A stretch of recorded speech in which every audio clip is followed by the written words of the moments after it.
एक समय की बात है, 5 मेंढक एक साथ किसी जंगल से जा रहे थे।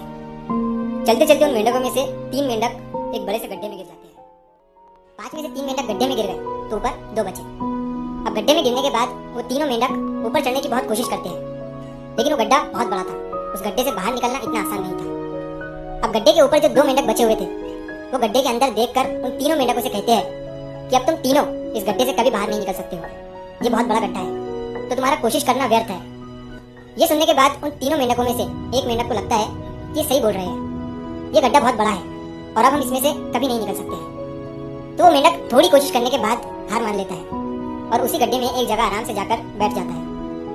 अब बाकी जो 2 मेंढक थे वो अभी भी ऊपर चढ़ने की कोशिश कर रहे थे। अब उन दोनों को देखकर ऊपर वाले मेंढक फिर से उन्हें ये कहते हैं कि तुम जो कोशिश कर रहे हो वो बेकार है, तुम इस गड्ढे से कभी बाहर नहीं निकल सकते हो और अब तुम्हें अपनी सारी जिंदगी इसी गड्ढे में गुजारनी पड़ेगी। अब ये सुनने के बाद जो 2 मेंढक कोशिश कर रहे थे ऊपर चढ़ने की, उनमें से एक और मेंढक को ये लगता है कि ये सही बोल रहे हैं, अब हम इस गड्ढे से कभी बाहर नहीं निकल सकते हैं और वो भी हार मानकर बैठ जाता है। लेकिन अभी भी उनमें से एक मेंढक ऊपर चढ़ने की कोशिश कर ही रहा था। ऊपर वाले 2 मेंढक उसे भी कहते हैं कि क्या तुम्हें सुनाई नहीं दे रहा है, उन दोनों ने हार मान लिया है और तुम अभी भी ये सोच रहे हो कि तुम इस बड़े से गड्ढे से बाहर निकल सकते हो। वो ऊपर वाले दोनों मेंढक उसे बोलते रहे, लेकिन उनकी बातों का उस मेंढक पर कोई असर नहीं हुआ और वो मेंढक कोशिश करता रहा और कोशिश करते करते वो उस गड्ढे से बाहर निकल गया। अब उसे वो सारे मेंढक देख रहे थे कि ये बाहर कैसे निकल गया। मैं आपको बताता हूँ कि वो मेंढक बाहर कैसे निकला। वो मेंढक इस बड़े गड्ढे से इसीलिए बाहर निकला क्योंकि वो मेंढक बहरा था, उसे कुछ सुनाई नहीं देता था।